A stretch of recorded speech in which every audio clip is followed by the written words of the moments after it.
Друзья, ассаляму алейкум! С приближением 31 декабря вокруг нас загораются гирлянды, в магазинах появляются шампанское и мандарины, и все общество готовится к главной ночи года. И в это время у многих мусульман, особенно в немусульманских странах, в душе возникает вопрос: а как мне, как мусульманину, относиться ко всему этому? Можно ли праздновать? Где здесь граница? Этот вопрос не так прост, как кажется. Он не сводится к короткому харам или халяль. Давайте вместе разберем эту тему детально, без сложных терминов и с жизненными примерами.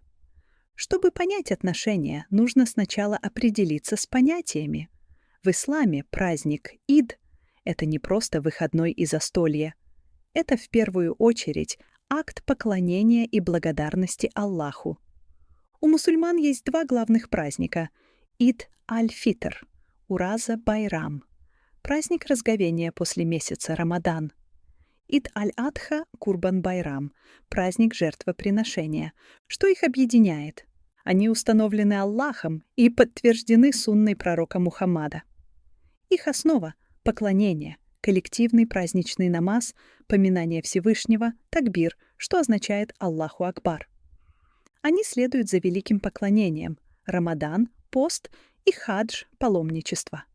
В них есть социальный смысл, радость, которую разделяют с семьей, соседями, бедными, закят аль-фитр, раздача мяса. С исламской точки зрения, истинный праздник — это тот, который имеет духовную основу и религиозную санкцию. Он связывает радость сердца с благодарностью Творцу. Григорианский Новый год — праздник светский и календарный. Сам по себе момент перехода на новый отсчет времени — вещь нейтральная. Планировать цели, подводить итоги, желать добра — в этом нет ничего плохого. Проблема заключается не в календаре, а в культурной и смысловой начинке, которая сопровождает этот праздник в нашем обществе. Давайте посмотрим на ключевые элементы типичного празднования. Празднование 31 декабря с елкой, Дедом Морозом, фейерверками — это традиция, выросшая из смеси языческих и христианских обычаев Рождество, которые позже были отделены от религии, стали светскими.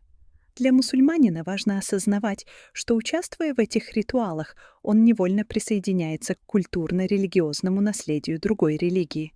В исламе есть принцип «аль-валя у аль-бара» — лояльность и отстраненность, который призывает нас быть осторожными с заимствованиями, которые могут размыть нашу религиозную идентичность.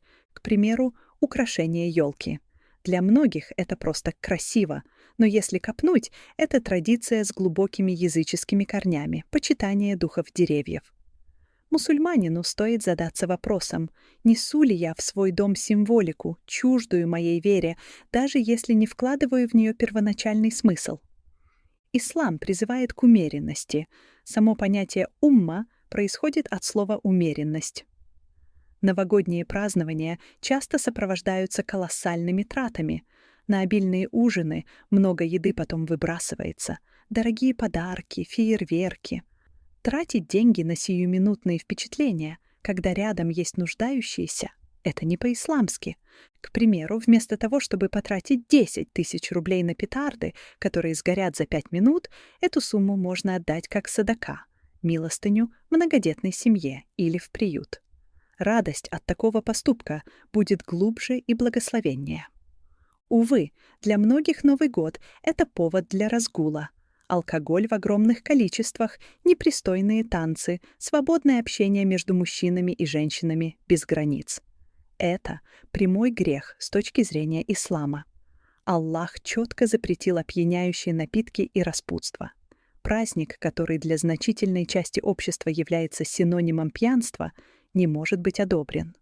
Корпоратив или вечеринка, где основное развлечение — это алкоголь и флирт.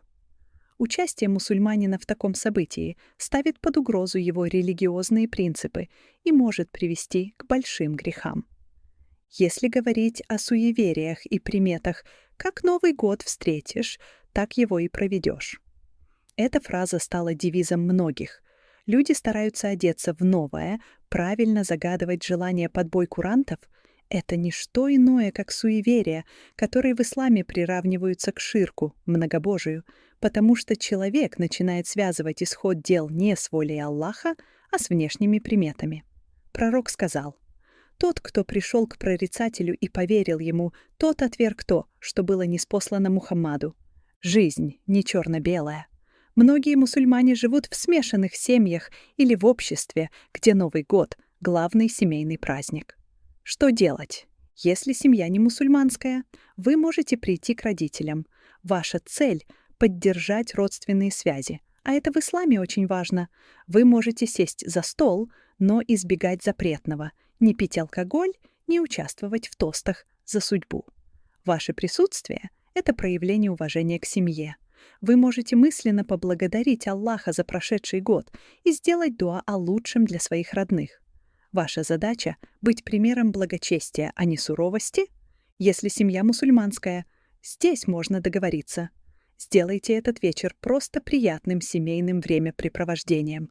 Готовьте вкусную халяльную еду, смотрите хорошие фильмы, играйте в настольные игры, рассказывайте истории, отделите дату 31 декабря от всей запретной атрибутики.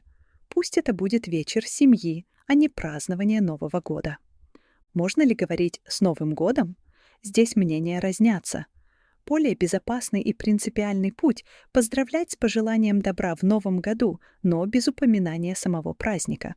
Например, «Желаю вам благополучия, здоровья и мира в наступающем году. Пусть Новый год принесет вам только добро». Таким образом, вы проявляете хорошие отношения, но не одобряете сам праздник.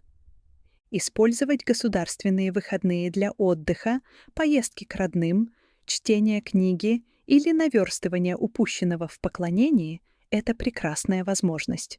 Календарный выходной — это просто время, и вы вольны распорядиться им с пользой. Вместо того, чтобы фокусироваться на том, чего нельзя, давайте посмотрим на то, что можно и нужно. Мухаррам — месяц, с которого начинается мусульманский лунный календарь. Особенно важен день Ашура.